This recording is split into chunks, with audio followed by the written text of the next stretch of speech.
What's the boogeyman? He's gonna get you. He's gonna get you. He's gonna get you. He's gonna get you. He's gonna get you. He's gonna get you. He's gonna get you. He's gonna get you.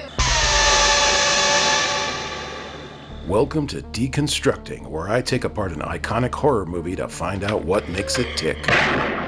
You know, it's Halloween. I guess everyone's entitled to one good scare, huh? That's right, folks, it's that time of year again, and what could be a better candidate for deconstruction than the OG classic from John Carpenter? One little indie flick that launched a whole new generation of horror cinema and turned the so-called slasher movie formula into box office gold. Like most of Carpenter's early classics, there's almost nothing about this film that hasn't been reported, reviewed, studied, and theorized 1,000 times over. That presents a bit of a challenge. After all, what more can be said about one of the most beloved horror movies of all time? Actually, that's not really a problem, because while you may not learn anything new, you can still enjoy taking a ride down memory lane to Haddonfield, Illinois, where a guy named Michael Myers began a legacy of terror that continues to resonate with audiences and fans over 4 decades later. As with all our deconstructing picks, we're taking a three-pronged approach. With Origin, I'll give you the background on Carpenter's breakthrough hit and trace its path from concept to screen. In Legacy, we'll look at the film's impact on audiences in 1978 and how it became a turning point in the horror genre. And finally, with Mystery, I'll examine some curious facts, rumors, fan theories, and intriguing trivia about one of horror cinema's most iconic villains, Michael Myers. So lock your doors, bolt your windows, and turn out the lights, because we're about to deconstruct John Carpenter's 1978 classic, Halloween.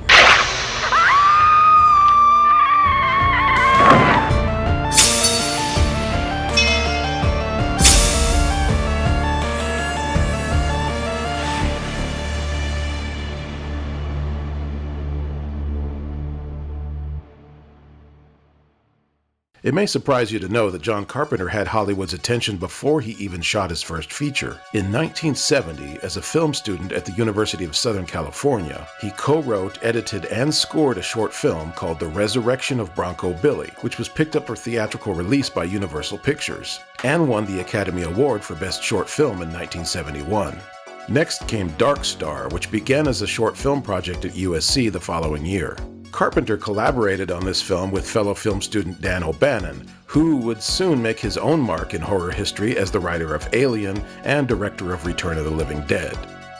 Dark Star was expanded to feature length and released theatrically in 1975, but sadly almost nobody noticed. Still, Carpenter had a chance to bounce back thanks to producer J. Stein Kaplan, who financed the action thriller Assault on Precinct 13. To stretch its tiny budget as far as possible, Carpenter wrote, directed, edited, and scored the film, which became a cult hit when it reached European audiences. It was also the first example of Carpenter's now legendary widescreen compositions and pulsing electronic scores. Doors began to open for the young and hungry filmmaker, whose TV movie, Someone's Watching Me, was favorably compared to the works of Hitchcock. The treatment for his giallo-style thriller Eyes was optioned by Columbia and eventually became Eyes of Laura Mars. While he wasn't pleased with the finished product, the film performed well at the box office and Carpenter became even more bankable. It wasn't long before producers Erwin Yablans and Mustafa Akkad approached him about writing and directing a horror film centering on a group of babysitters stalked by a mysterious killer. Entitled, appropriately enough, The Babysitter Murders. Yablans suggested setting the story on Halloween night, and when he discovered there was no existing film titled Halloween, the script now had its new official handle. The screenplay by Carpenter and then-partner Deborah Hill played up the darker aspects of the holiday as a counterpoint to the kid-friendly celebrations of modern times, infusing silent killer Michael Myers with an inhumanly evil nature, and no motive beyond returning to the childhood home where he murdered his sister to basically reenact the original murder over and over again. As an added bonus, the entire story could take place on a single day, which helped keep costs down. After auditioning multiple up-and-coming young actresses for the role of protagonist Laurie Strode, the filmmakers decided on Jamie Lee Curtis, who was already horror royalty as the daughter of Janet Leigh, best known for her role as the doomed Marion Crane in Hitchcock's Psycho, which itself was a major influence on Halloween.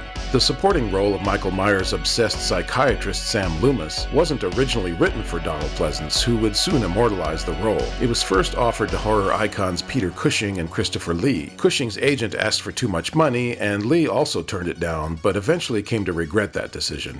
Pleasance wasn't too sure about taking the role himself until his musician daughter Lucy told him how much she loved Carpenter's score to Precinct 13.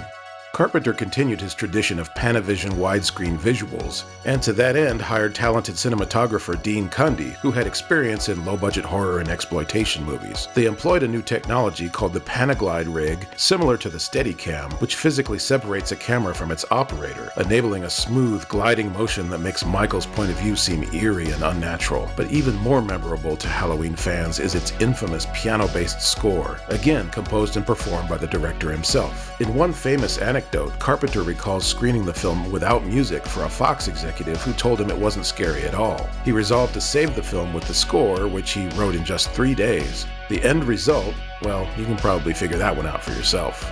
As for behind-the-scenes trivia, you've probably heard it all 1,000 times, so I won't spend a lot of time on it. But one item I'd like to point out is a fairly recent revelation. As you know, Michael's iconic mask began as a modified version of a Captain Kirk mask that production designer Tommy Lee Wallace bought at a Hollywood magic shop. But only recently has actor-turned-amateur astronaut William Shatner offered his opinion on the use of his likeness throughout the Halloween franchise. I don't remember the exact moment, but I thought, is that a joke? Are they kidding? And then I saw, and I recognized it as the death mask that they had made for me. They made a mask of my face on Star Trek with clay so that I wouldn't have to be available for the prosthetics that they would put on my face. Somewhere along the line, somebody got that mask and made a mask of it for Halloween.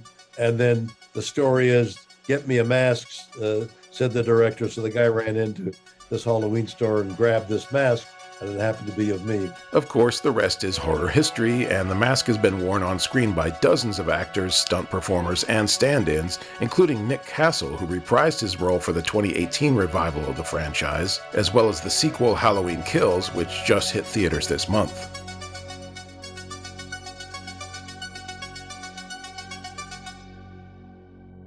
The one, the only, the classic Halloween. It's hard to imagine Halloween wasn't an overnight success, but it almost disappeared without much fanfare, until a review in the Village Voice praised it as ushering in a new wave of horror cinema. And that little $300,000 movie began raking in millions worldwide. Like nearly all of Carpenter's early films, the home video boom of the 80s brought Halloween to an even wider audience. It also kicked off one of the biggest trends in modern horror, as countless slasher films followed closely on Halloween's heels. By the time Halloween made its network television premiere in 1980, and Carpenter's next films, The Fog and Escape from New York, had made it to theaters, talk of a sequel was buzzing around Hollywood, and Universal Pictures offered Carpenter the opportunity to direct it. He declined, but agreed to write the sequel with Deborah Hill. His heart wasn't really in it, but he tried to expand the Myers mythos by dropping the bombshell that Michael had a second sister, who of course turned out to be Laurie Strode. Subsequent sequels took that concept and ran with it, with one notable exception, until David Gordon Green finally dispensed with this backstory altogether for the 2018 version and its own sequels. We've covered most of the Halloween sequels and remakes thoroughly in other JoBlo shows, so I won't drag you down that road again. After all, the Halloween franchise now includes 12 feature films with another one in the pipe, not to mention multiple novelizations, comic book series, video games, documentaries, academic studies. You get the idea. It's not a perfect legacy, but Halloween the movie is now as much of a cultural tradition as Halloween the holiday, so you gotta give it up for that.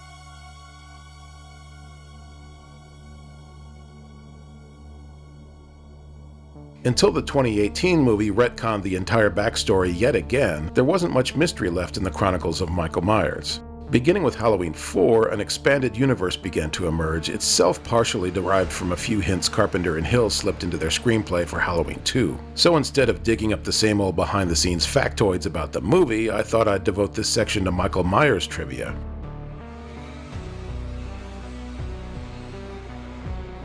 If you're a hardcore Michael Myers fan, you already know that the 5th and 6th movies tried to explain how Michael became the unstoppable villain known as the Shape. In short, this convoluted storyline involves the Curse of Thorn, part of an ancient Celtic rite which turned Michael into an agent of destruction, driven to murder his entire family line. This premise starts to wear thin pretty quick, and it got dumped and retconned by Halloween H2O, but you may not realize Carpenter and Hill almost included those Celtic origins in the original 1978 screenplay. The novelization by Curtis Richards is based on one of those earlier drafts, which includes a dream sequence in which 6-year-old Michael is transported to the ancient ceremony of Samhain just before he becomes possessed by an evil force. That element was expanded a little bit in Halloween 2, also detailing Michael's compulsion to kill his surviving sister Laurie. In one cut, Laurie even has a convenient flashback in which she learns she's adopted, and we get a brief glimpse of young Michael, silently waiting for the day when they will meet again. Most of those scenes, which added up to about 12 minutes of new footage, were originally shot for the 1980 network television premiere of Halloween in order to expand it to fill a 2-hour time slot.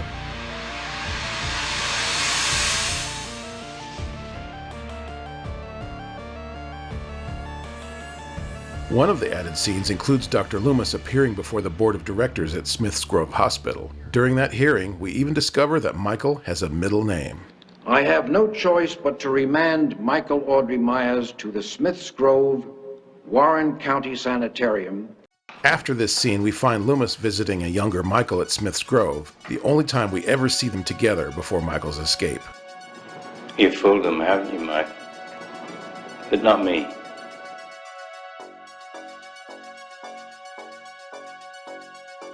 I already covered the story of the Shatner mask and its place in Halloween movie history, but Carpenter and Tommy Lee Wallace had a tough time finding the right look for the shape's ominous disguise.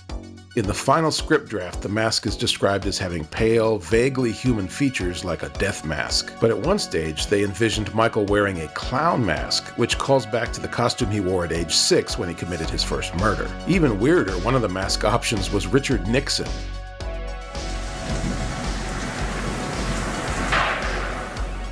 It's the same old question. When Michael steals the hospital transport wagon in the prologue, he manages to drive fairly well for someone who's been catatonic for 15 years. It's even mentioned in Loomis's dialogue with his colleague, Dr. Wynn. Sam Haddonfield is 150 miles away from here. Now, for God's sakes, he can't drive a car. He was doing very well last night. Maybe someone around here gave him lessons. This is actually touched on in the book, which suggests Michael may have learned how to drive over the years by observing others, including Loomis. My favorite explanation is not exactly franchise canon, but it's still pretty damn funny. This fan-made short imagines how those aforementioned driving lessons could have turned out. You just want to be careful not to hit the family. Oh, not the family! With the grandmother!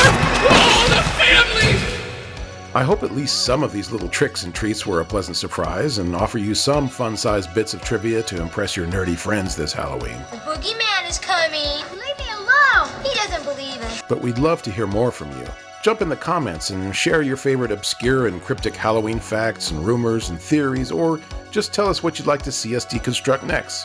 Also, be sure to throw this episode a like and ring that bell to subscribe for more groovy horror content. In the meantime, beware of the boogeyman. And for crying out loud, don't drop the knife.